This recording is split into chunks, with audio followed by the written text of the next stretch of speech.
an approximation, I'm not giving an exact number, it is expected, or approximation is, there are 33 crore households in this country, approximate, and 32.65 crore have got LPG cylinder connection. Near saturation in making sure gas cylinders reach every household.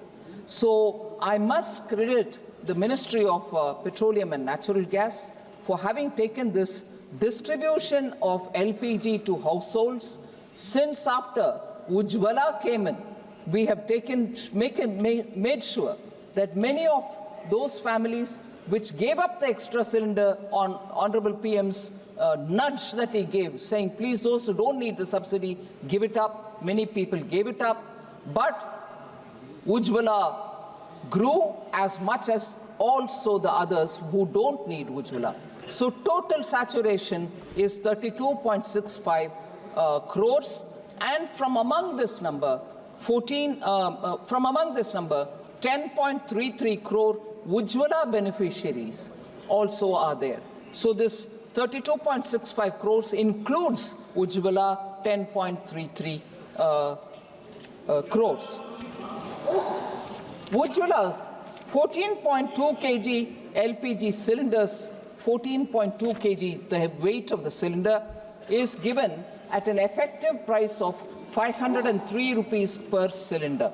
I want to highlight the fact that if we are to compare India with its immediate neighborhood, you'll know that India's LPG cylinders is very reasonably priced for the Ujjwala consumers that I'm talking about. Ma'am, the neighboring countries, as of 1st November 2024, the prices are like this. Nepal, it is 1,209.21 rupees.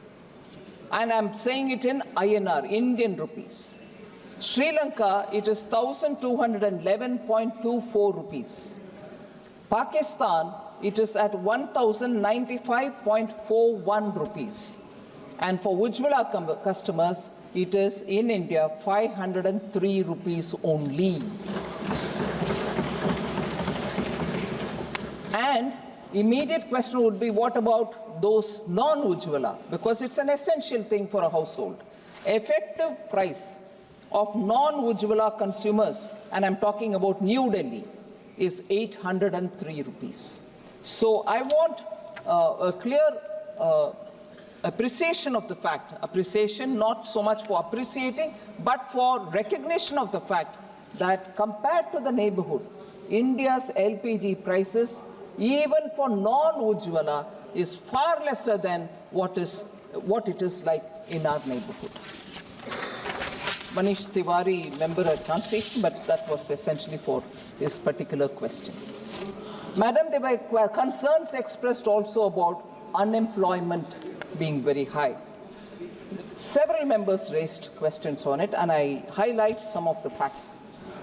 The All India annual unemployment rate has been declining according to the periodic labor force survey report. Beginning 2017-18, it's been falling from 6.0% in 17-18 to 3.2% in 23-24.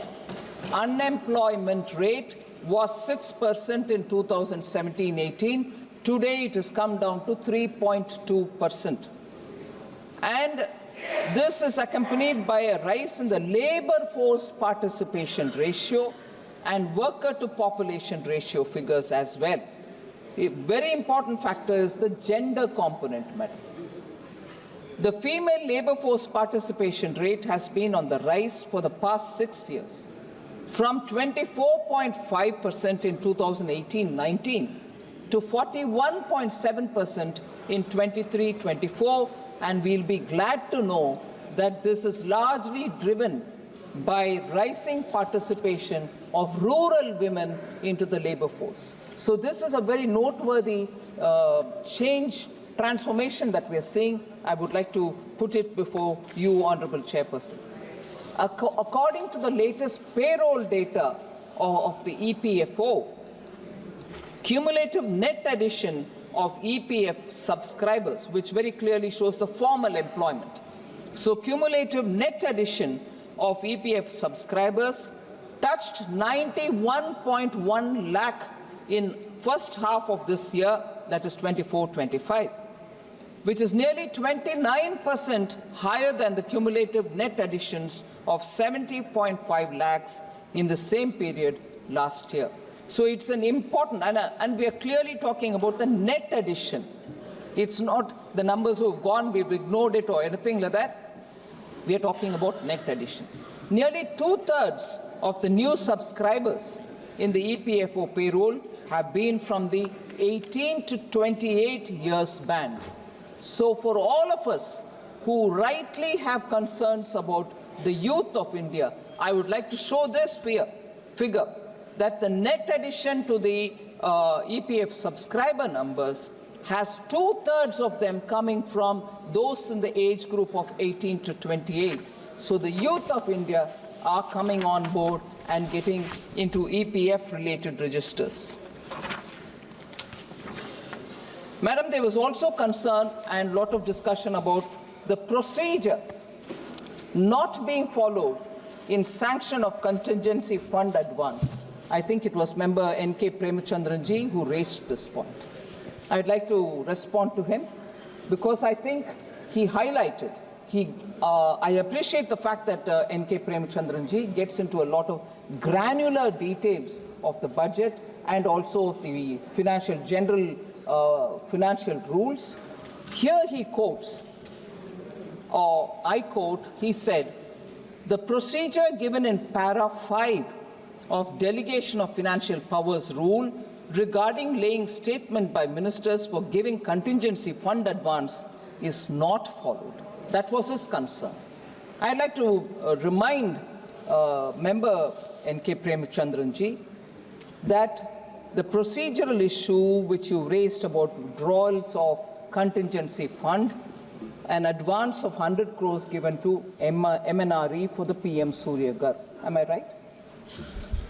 Based on the request of the ministry, contingency fund advances are normally given to various ministries, and in this case, the contingency fund advance of 100 crore was sanctioned on 4th October 2024, at a time when the Parliament was not in session. This amount is being recouped, and that you see in the supplementary demand for grants, through the supplementary demand which we have placed now. So, Ministry of Finance does not normally permit consolidated fund advances when Parliament session is underway. In the instant case that he is referring to, Finance Ministry has not issued the sanction during the Parliament session. I would just like to mention it very clearly for Sri N.K. Premachandran's consideration. If at all withdrawals of CF advance has happened by any ministry, the minister concerned is required by rule to lay a paper in the House. So, and that's the extent procedure. Madam, similarly, I think it was one of the members, if I'm right, Larji Vermaji, who had mentioned that this supplementary demand for grant is being presented within 1 month of the budget. I'm not sure if Larji Vermaji is here. This is the first batch of supplementary demand for grants. And even as I opened my statement, I said the regular budget in this election year was presented in July. Now we are into December. We are several months away from July, not one. So that statement, unfortunately, doesn't seem to be correct, Madam. This has been reduced. The supplementary demand for grant, this one being the first one, I would like to definitely place on record that we have kept the supplementary demand for grants. Normally 3 are permitted. We've tried kept keeping it within 2 and never moving to the third, except for 1 year when the third also had to happen. So supplementary demand for grants are not too many, not too frequent, and doesn't happen for simple, small reasons. So I want to leave the data behind, that this is the first one, and the amount, in fact, some of the honorable members, I'm very grateful, mentioned about it, that this time the supplementary demand amount itself is far lesser than last time, showing greater accuracy in the BE stage itself of budget making. So there is a greater absolute targeting of what is the budget estimate got to be, and there is not, therefore, much of a requirement to come with huge supplementary demands, and not too many of them as well.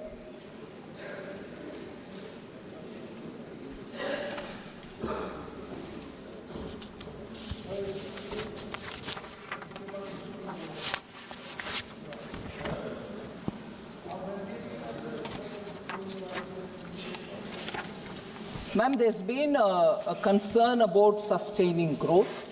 I broadly spoke about the growth and growth-related figures earlier. But what are the specific steps that the government has taken to push and to sustain growth was one of the questions.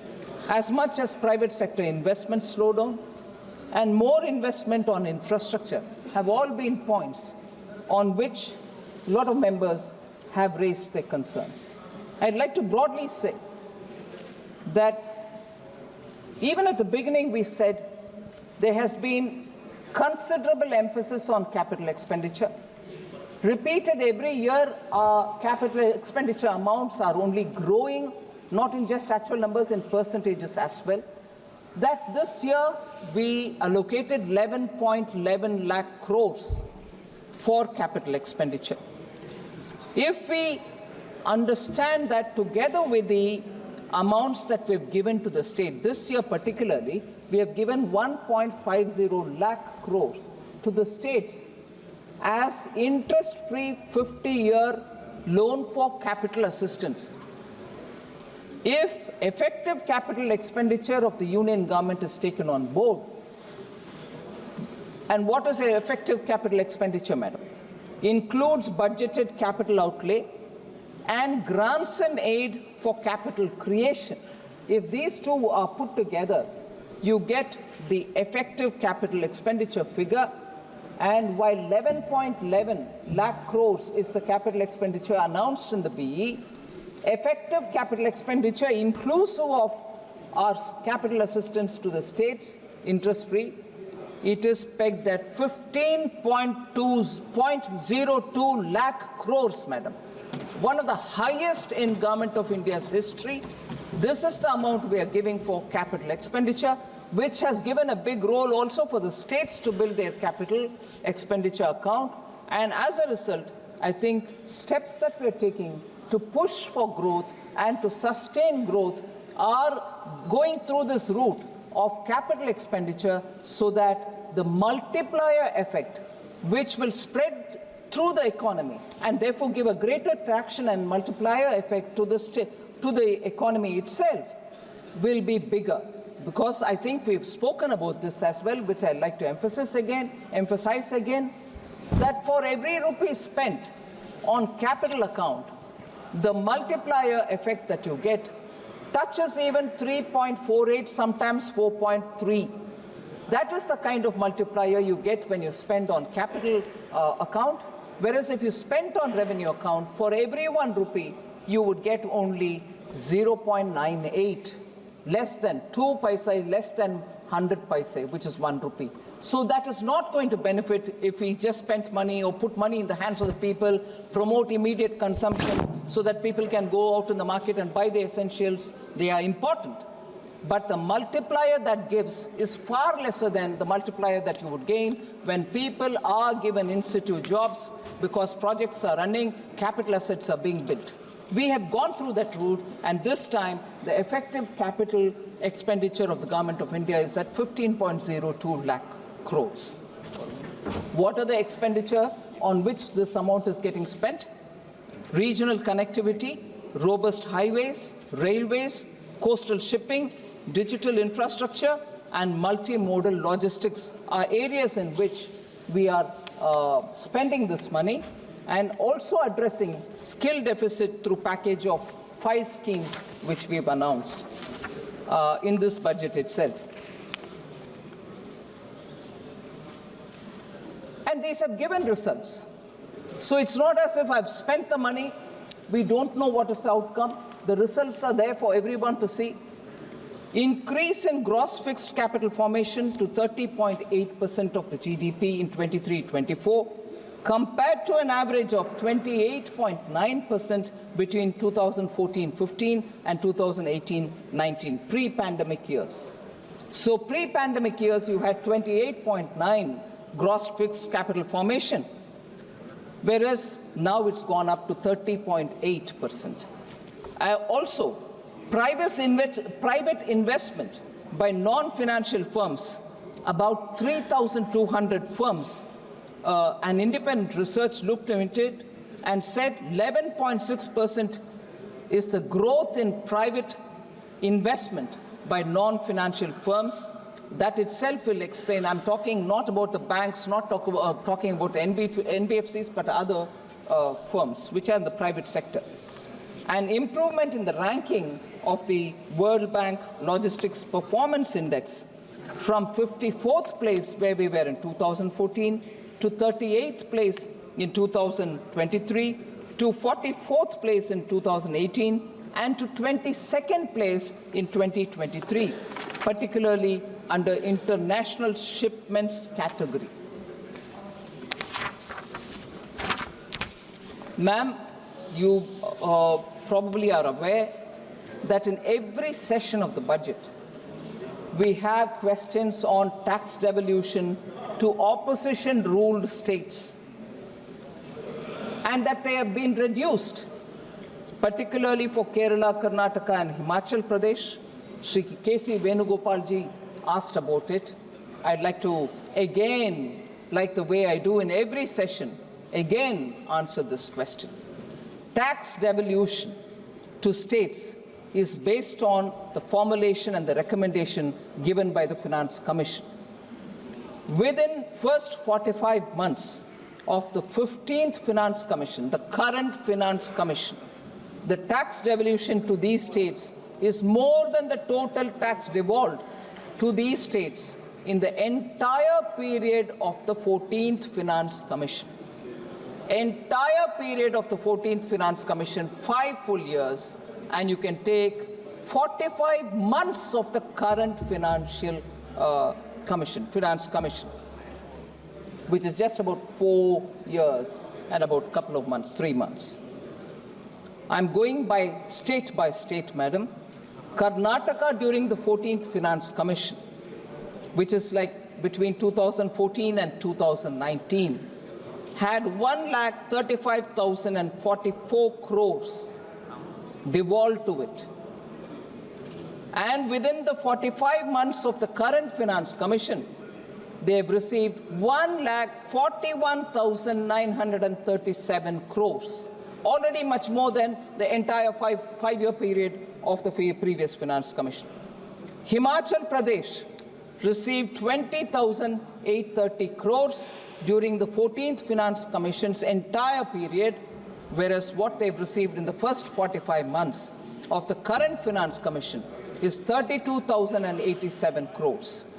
Kerala, 71,713 crores during the earlier Finance Commission during its entire period, whereas in the 15th Finance Commission, which is the current Finance Commission, and in the first 45 months, 75,171 crores. So, no question, madam, on time, much more is what is being devolved to all states, and there is no difference between which state is ruled by which party. Everybody gets what their due is, and that's the principle with which Prime Minister Modi guides me, and that's what we do.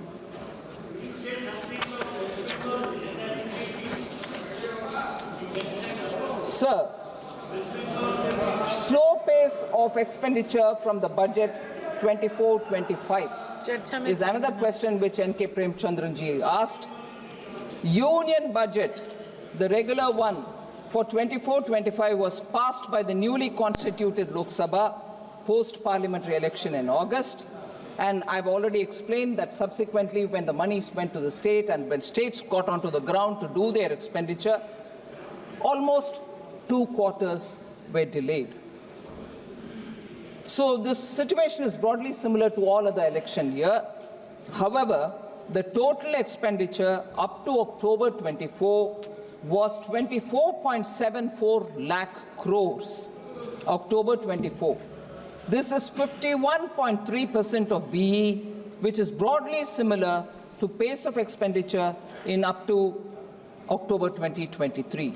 So it's not slow since after the second quarter.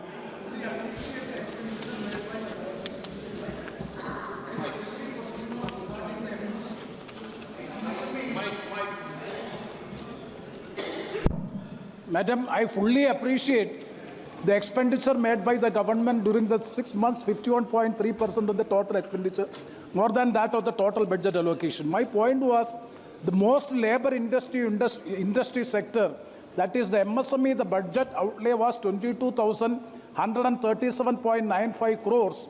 There is a revised outlay. I can't understand what is the revised outlay at this juncture. And further, the expenditure till 12/1/2024, it is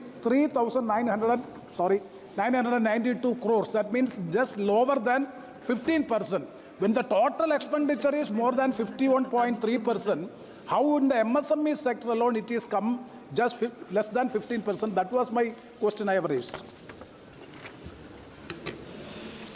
Madam, I'm thankful to Honourable Member for giving that clarification.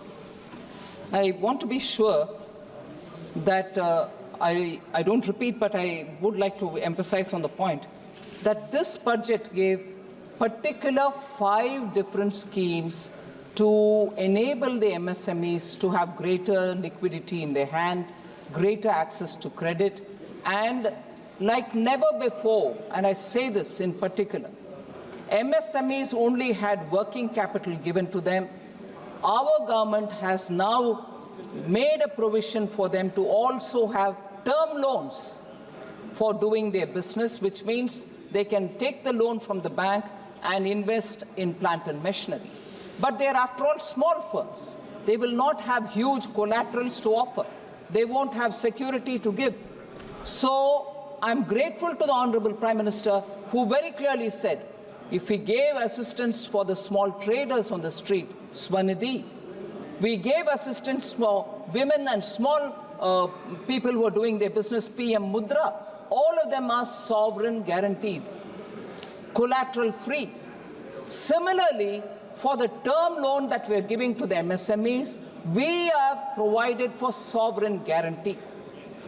For the first time in this country, so Honorable Member Prem Chandran be informed on this, that MSME never had that provision in all free India, 1947 onwards, for a term loan and a sovereign guaranteed term loan. We have given that this time. But on the specific point of why it is not spent or why it is not acquiring that much of within this year traction, the same is the case. If the budget was passed in July and the department has to do it all in the ground within the next 4 months, it will have its own difficulties. But that's not to say this program will not continue. It will continue with the same gusto. So I want the fact that this year has a peculiarity, vote on account, a regular budget in July, and after which, when expenditure has to happen in all sectors with the same speed, some ministries do take the time. I'm going around visiting MSMEs clusters, establishing SIDBI branches there, asking SIDBI to give more loans to the MSMEs under the newly designed post the regular budget schemes. So I appreciate your concern on MSME, but it's not being brought down.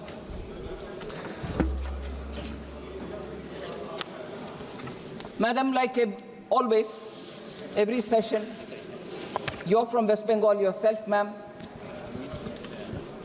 And I've heard Professor Saugata Roy interrupting to say, would you also speak on this? I'm speaking now. West Bengal has been deprived of funds from central government under Manrega and PM Awas scheme was raised by Professor Saugata Roy and Ms. Sayani Ghosh. I'm not sure if she's here. He's here, but member Sayani Ghosh is not there. But, yes, ma'am, I'd like to, through you, put the facts before. Like every year, every other year, the state PMAY Gramin, Awas Yojana Gramin, was being implemented in West Bengal since 2016-17. The government has also released 25,798 crore as central share to the state since 2016-17. However, complaints of irregularities in the implementation of PMAY Gramin, including a selection of ineligible households from the Awas Plus 2018 list, removal of eligible households, and renaming of the scheme in the state as Bangla Awas Yojana have been received. The ministry has sought action taken report from the state government. Similarly, ma'am, and again, I've said this even earlier in very many different sessions, for under the Manrega, complaints of misappropriation of funds have been received by the government.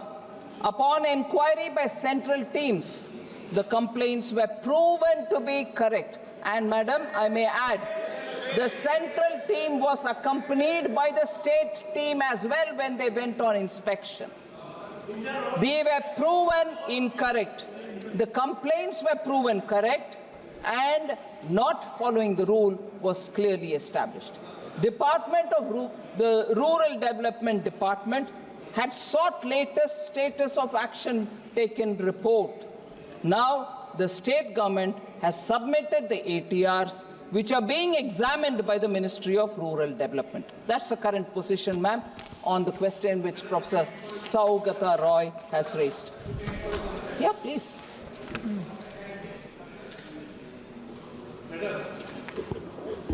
What I want to suggest or what I want to submit, if any corruption happens in any part of the state,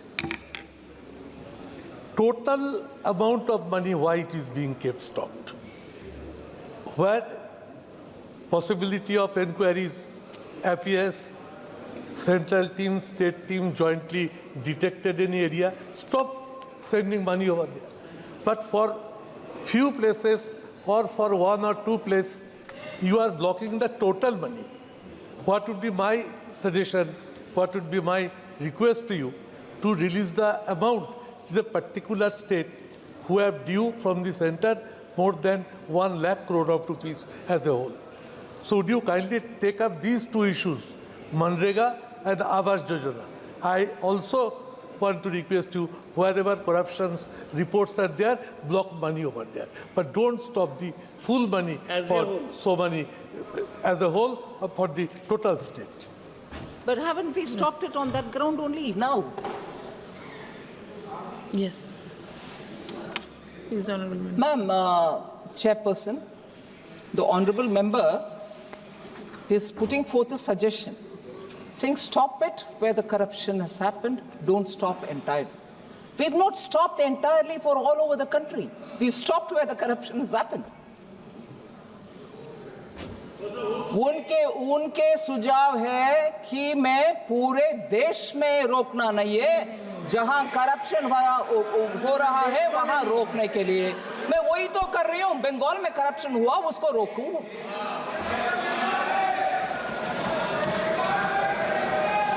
मैंने गलत समझा है क्या?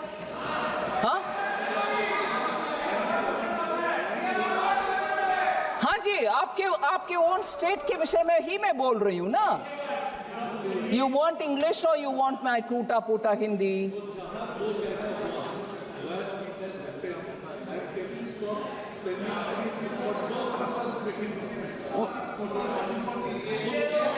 Oh, you're saying in the state of Bengal, जहां corruption हुआ वहां ना देना, बाकी जगह पर देना। ये मैं कैसे तय करूं जी? मैं कैसे तय करूं?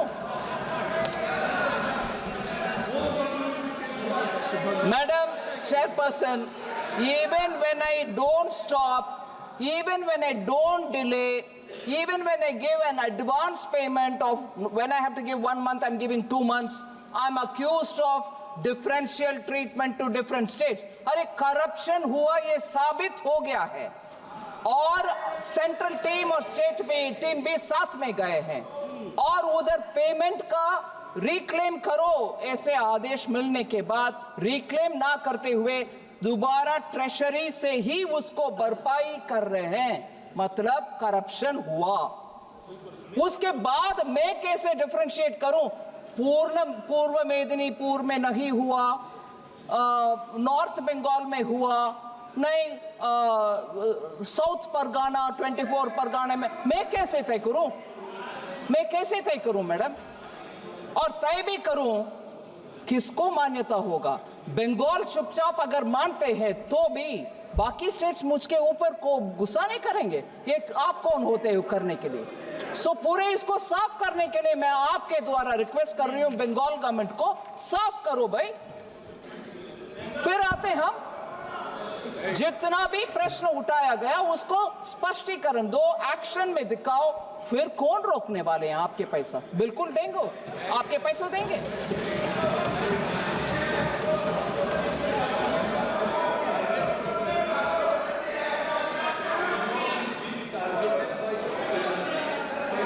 दिन तक आप ये करेंगे, आपका जो purpose to make your party more influence in the state, it will never happen. Result will always be 6-0. Give money to the state. Poor people, hungry people are crying for hunger. So take care. I repeat you, I request you, with folded hand, सारे टाका, all money being kept detained. It cannot happen for a particular state. Madam Chairperson, I fully appreciate the concern. Our intention is not to put anybody to difficulty. But strictly, if you allow me 1 minute of indulgence, for the political observation which honorable member has made, आप जब तक ये करते रहोगे, आपका seat नहीं मिलेगा बंगाल में। मान लो ये सच है, फिर आपको क्या दिक्कत हो रही है भाई? खुश रहो, पूरे जीतो, पूरे आराम से बैठो ना। हो रही है दिक्कत, जनता देख रही है, गरीब के पैसा किसके हाथ में जा रहे, पार्टी वर्कर्स में हाथ में जा रहे, ये अभी खुलासा हो गया है, इसीलिए दिक्कत हो रही है उधर, इसीलिए दिक्कत हो रही है। और जब हम उसके लिए तैयार हैं, आते हैं स्टेट में, आपके टीम के साथ ही जाते हैं, अकेला नहीं जाते हैं। आपके टीम साथ में रहने के बाद भी दिखता है कि घपला हुआ, उसको सही करने के लिए मौका भी देते हैं, फिर भी आप यही राजनीतिक भाषा बोलते हो, नहीं जब तक ये करोगे बीजेपी नहीं आए। नहीं जी, देश अच्छा होना है, मोदी जी का संकेत यही है, अच्छा करप्शन रहित गरीब को जो पैसा मिलना है वो मिलना चाहिए। जहां घपला होते हैं हम साथ नहीं रहने वाले हैं।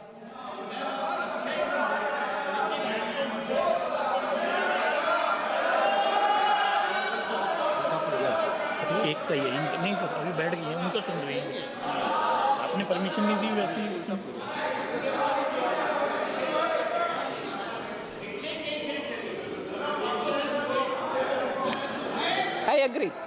I agree on that.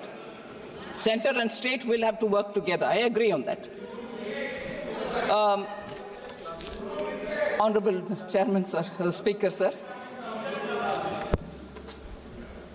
मैं सिर्फ 2 विषय स्पष्टीकरण दे देती हूं, क्योंकि मेंबर देवेंद्र यादव जी दिखाई नहीं दे रहे, मगर वो एक इम्पॉर्टेंट प्रश्न पूछे और वैसे ही सुप्रिया सूले जी भी पूछे। हाँ, All right. All right. Yeah, I'm coming. I'm trying to answer as much as possible. Sorry. Honourable speaker sir, मैं सिर्फ ये बोलना चाहती हूँ कि एक माइल पोस्ट रखते हैं प्रोफेसर सौगता रॉय डिस्टर्बेंस करने के लिए, ठीक है, आदत हो गए हैं हम सबको। फिर एक विषय उठाते हैं, उसको मैं पूरे विवरण के साथ जवाब दे दी। अभी दूसरे माइल पोस्ट, सिर्फ इनको ही मैं अटेंड करते रहना चाहिए, बस कोई और का जवाब देना नहीं। सो ठीक है सर, ब्लैक मनी के ऊपर सुप्रिया जी और देवेंद्र यादव जी ने प्रश्न उठाया। सॉरी धर्मेंद्र यादव जी ने, इसमें बहुत सारे स्टेप्स सरकार ने उठाए। Action has been taken on very many unaccounted, undisclosed foreign assets. मैं 3 कैटेगरी में उसको लगा रही हूँ। Investigation of HSBC, ICIJ, Panama, Paradise, Pandora leak related cases. In connection with all this, information has been received through various leaks like Panama paper leaks, Paradise paper leaks, Pandora papers leaks, HSBC, ICIJ. Intrusive actions were taken in 120 cases.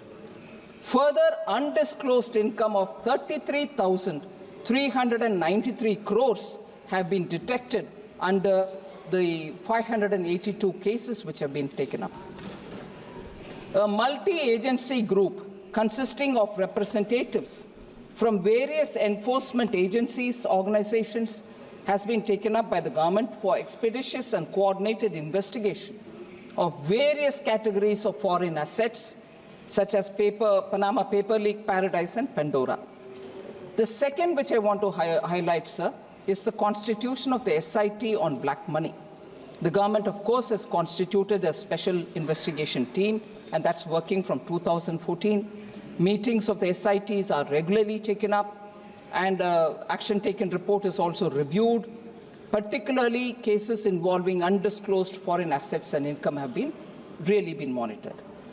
Enactment of Black Money Act 2015, the government enacted a comprehensive and stringent new law, namely the Black Money Undisclosed Foreign Income and Assets and Imposition of Tax Act 2015 that has come into force from 2015 July. The salient features of this Black Money Act, sir, are 30% of taxes imposed on any undisclosed foreign income or foreign assets, and an additional amount, a penalty of 90%, 3 times the amount of the tax, is also imposed on them. Penalty for failure to furnish returns or undisclosed or inaccurate details of foreign assets are also levied. A penalty of 10 lakhs is levied, and so on. Then there is a lot of through the court action.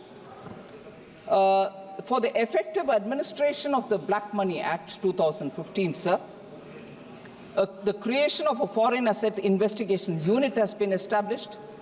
29 foreign assets investigation units are set up under the Directors General of Income Tax Investigation all across the country.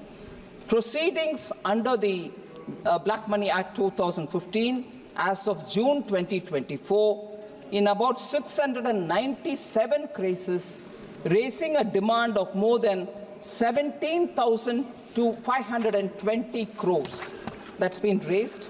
163 prosecutions have been launched. Foreign asset schedule has been issued in the ITR. Then number of taxpayers disclosing, this is a very interesting information, sir. Number of taxpayers disclosing foreign assets were 60,467 in the year 21-22.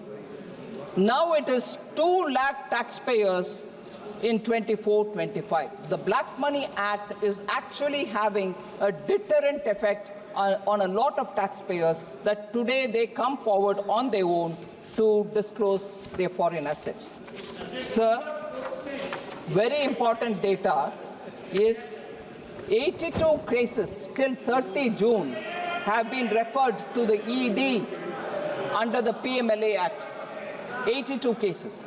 Sir, specific numbers were asked. Total tax collected under the BMA, Black Money Act, in crores of rupees is 2,655 crores as of June 2024. Total money raised under the Black Money Act. Number of cases in which assessments have been passed are 697. Demand raised 17,520 crores. Number of cases in which penalty has been levied 341 cases. Penalty levied in crores 9,971.47 crores. Prosecution launched 163. Number of cases where assessment is pending 531. Number of cases where penalty initiated and pending 532. So these are the actual figures to show that the PMLA and the Black Money Act are actually giving their due returns of the taxpayer money, which is got to be obtained for the sake of the country. On the PMLA, sir, on the PMLA, ma'am, sir, the Honorable Speaker, sir, ED has successfully restored properties valued at least 22,280 crores, and I'm only talking of the major cases. We all question about ED. The return and also the money which have been claimed by the ED is this one. Restored properties of 22,280 crores in major cases. And I would like to list the number of cases, sir. Vijay Mallaya case, 14,131.6 crore. Complete amount of the attached property has been restored to the public sector banks. So there's no way in which I can go on listening to very many members who, without the facts, go on saying, no, haircut has happened, big people are allowed to take the money, small people are being punished. No way. We've not left anyone. Even if they fled the country, we've gone after them. ED has collected this money and given back to the public sector banks. 14,131.6 crores only from Vijay Mallaya. Nirav Modi.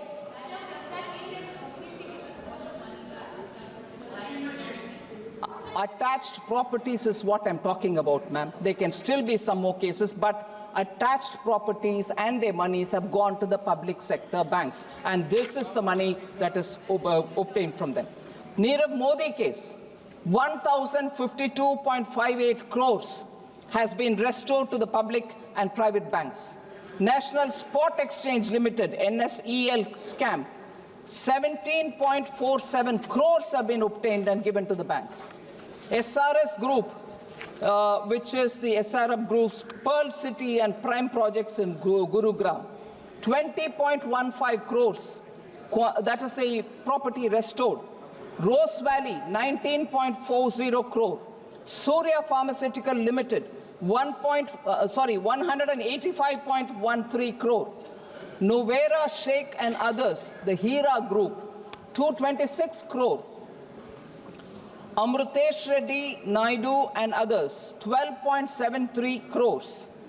Mehul Choksi and others, 2,565.90 crores have all been taken. And then liquidators in the different Gitanjali group of companies to carry out valuation and auction of the attached or seized properties worth 2,565 crore is also happening. Nafisa Overseas and others, 25.38 crores. Bhushan Power and Steel Limited, Supreme Court ordered restitution of assets worth 4,025 crores to JSW via its December 11 orders.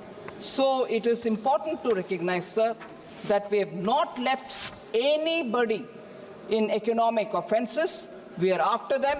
We will be making sure that money which has got to go back to the banks will go back. Thank you very much, sir.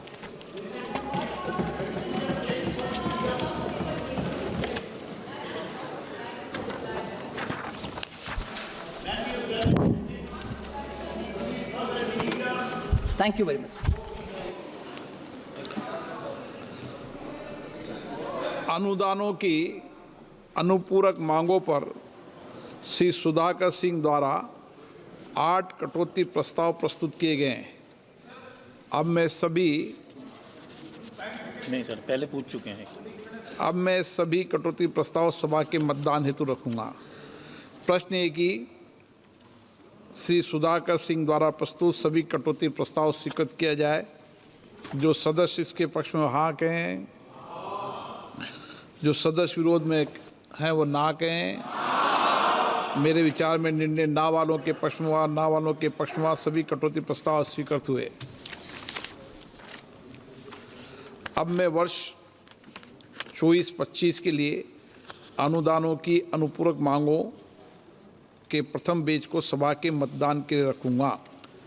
प्रश्न ये कि अनुदानों की अनुपूरक मांगों की सूची के स्तंभ 2 में मांग संख्या 1 से 8, 10, 11, 13 से 21, 23 से 38, 43 से 54, 56, 57, 60 से 62, 65, 66, 68, 69, 71, 73, 74, 76 से 79, 81, 83, 85 से 87, 79 से 95 और 97 से 102 के सामने दर्शाए गए मांग शीर्षों के संबंध में 31 मार्च 2025 को समाप्त होने वाले वर्ष के दौरान संधाय के काम होने वाले खर्चों की अदायगी करने हेतु अनुदानों की अनुपूरक मांगों की सूची के स्तंभ 3 में दर्शाई गई राजस्व लेखा तथा पूंजी लेखा संबंधी राशियों से अनधिक संबंधित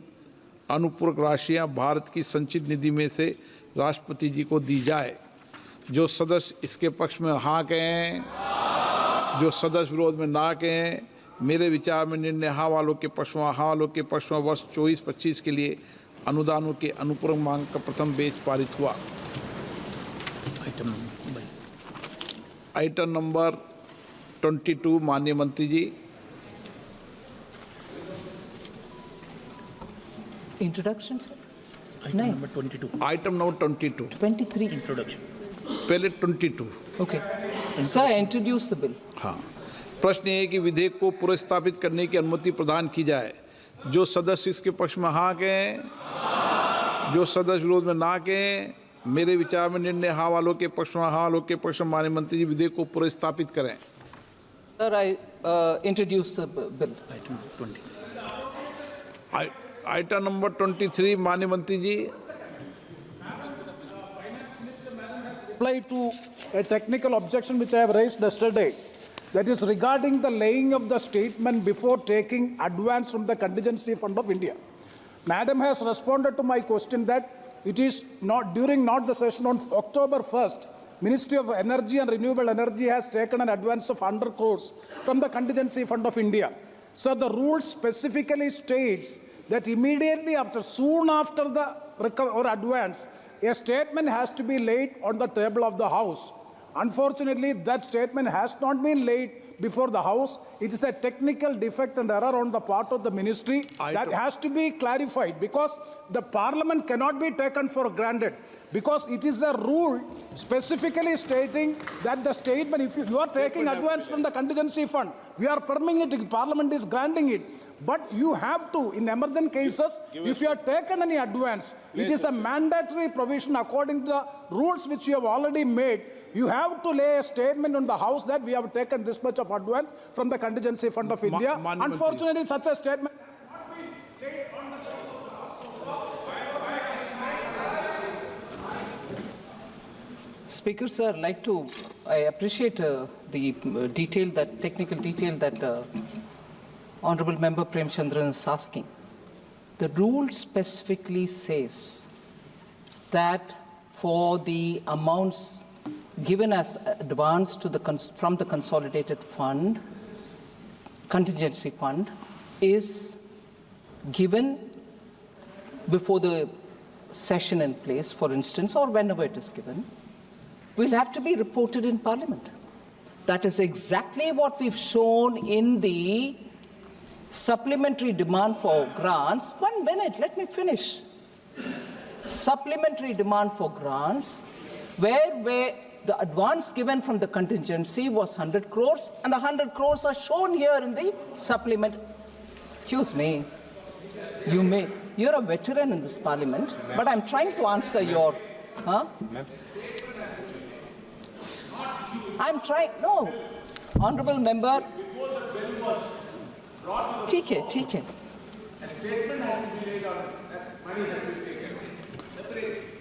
Okay. I fully understand this, sir. When that amount is granted, which is not normally done, granted during the session, then the statement comes separately. Whereas, wait a minute, oh my God, the impatience. Have I run away from the House? I'm standing here with your permission to answer this, sir. If I had escaped and gone away, I can understand them. Oh, no, she's not. I'm here to answer you. So, shall I speak in Hindi, sir? It'll be even worse. So, just for the House's information, I'm reading from the Delegation of Financial Powers Rule 2024. And this is Appendix 1, Paragraph 5. Where in an emergent case of new service / new instrument of service, it is not possible to wait for prior approval of Parliament, the Contingency Fund of India can be drawn upon for meeting the expenditure pending its authorization of Parliament, by Parliament. Recourse to this arrangement should normally be taken only when Parliament is not in session. Such advances are required to be recouped to the fund by obtaining a supplementary grant. However, when Parliament is in session, a supplementary grant should preferably be obtained before incurring any expenditure on a new service, new instrument of service.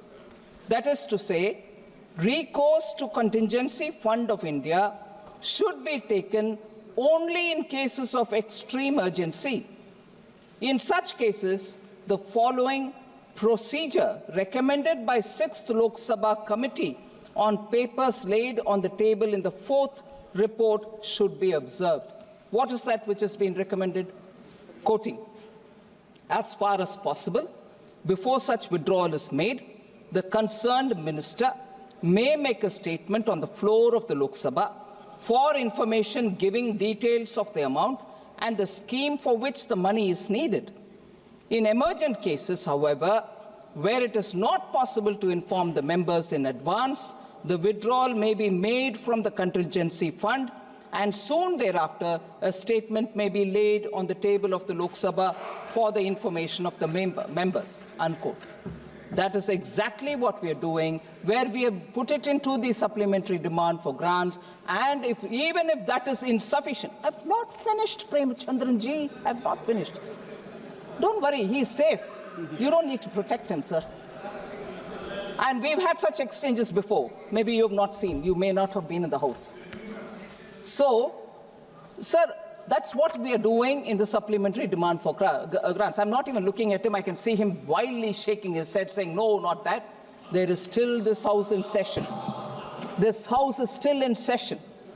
And if such a thing is required, the ministries which have taken it are still having the time to come back and lay the paper that you so desire. And I respect the rule. And if that's not satisfactory, with your permission, he can still ask me more questions. Motion of the consider. Manya Mantri ji. 23, sir. 23, sir. 23. Sir.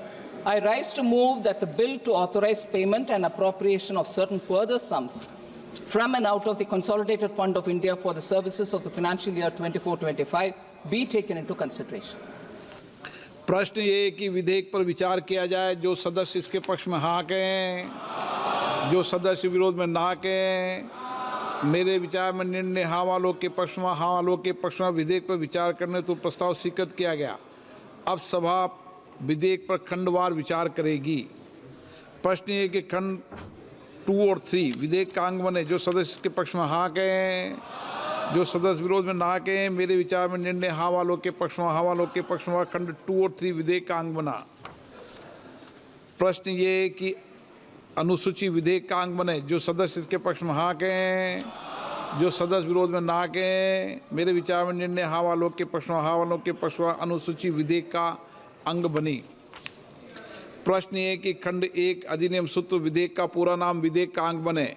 जो सदस्य इसके पक्ष में हाँ कहें, जो सदस्य विरोध में ना कहें। मेरे विचार में निर्णय हाँ वालों के पक्ष में, हाँ वालों के पक्ष में खंड 1 अधिनियम सूत्र विधेयक का पूरा नाम विधेयक का अंग बने।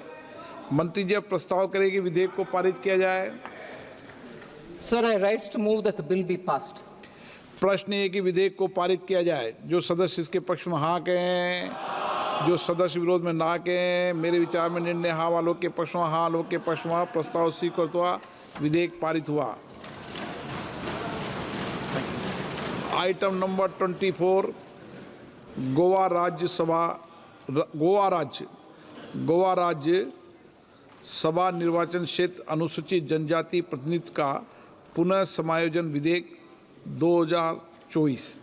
माननीय मंत्री जी। Honorable Speaker, sir, with your kind permission, I move that the bill for enabling reservation of seats in accordance with Article 332 of the Constitutions for effective democratic participation of members of scheduled tribe and to provide for the readjustment of seat in the Legislative Assembly of State of Goa in so far as such a readjustment is necessitated by inclusion of certain communities in the list of scheduled tribe in the state of Goa and for matters connected therewith or incidental thereto be taken into consideration. मैं अध्यक्ष महोदय थोड़ा brief में इस bill के बारे में बताना चाहता हूं आपकी अनुमति से। अनुसूचित जनजातियों के सदस्यों की प्रभावी लोकतांत्रिक भागीदारी के लिए संविधान के अनुच्छेद 332 में प्रावधान किया गया है और 332 के अनुसार सीटों के आरक्षण को समर्थ बनाने और गोवा राज्य की विधानसभा में सीटों के पुनः समायोजन का उपबंध करने के लिए गोवा राज्य के विधानसभा क्षेत्रों में अनुसूचित जनजातियों के प्रतिनिधित्व का पुनः समायोजन विधेयक 2024 नामक एक विधेयक आज विचार और पारित करने का प्रस्ताव मैंने किया है। इसका बहुत ही लिमिटेड पर्पज है सर।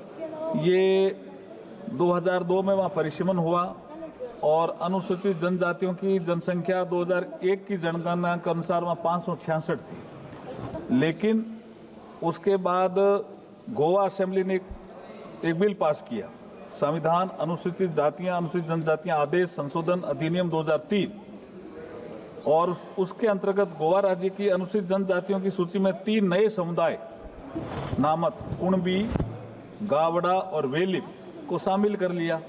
तो एसटी की पॉपुलेशन एकदम से बढ़ गई। डिलिमिटेशन की प्रक्रिया पूरी हो गई थी तब तक, इसलिए राज्य में अनुसूचित जनजातियों की संख्या में जनसंख्या में पर्याप्त वृद्धि हुई है। वहाँ जो 566 थी वो अब हो गई है एसटी की पॉपुलेशन 1,49,275, करीब 1.5 लाख। इसलिए हम ये बिल लेकर के ताकि जो अनुसूचित जनजाति के लोग रहते हैं गोवा में वो रिप्रेजेंट कर सकें गोवा असेंबली में, इस लिमिटेड पर्पज के लिए मैं बिल लेकर के आपके समक्ष आया हूं। मुझे लगता है चर्चा के बाद जो भी सुझाव आएंगे उसके बाद आपकी अनुमति से फिर उत्तर देने का मैं पूरा प्रयास करूंगा। आपने बोलने का अवसर दिया, बहुत बहुत धन्यवाद अध्यक्ष जी। Shri विरोल Fernandez.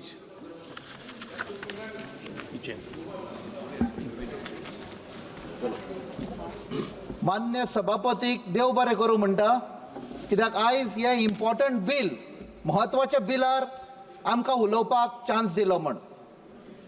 Thank you, Speaker Sir, for giving me an opportunity to speak on this very important bill concerning the representation of the tribal community in Goa. Madam Speaker, when we make a mere mention of Goa, it invokes a picture of natural beauty, clean environment, the beautiful rivers, the lush green fields, the rich forests, the tall mountains, and the ever beautiful beaches where the world descends to play with the subtle ripples of the waves.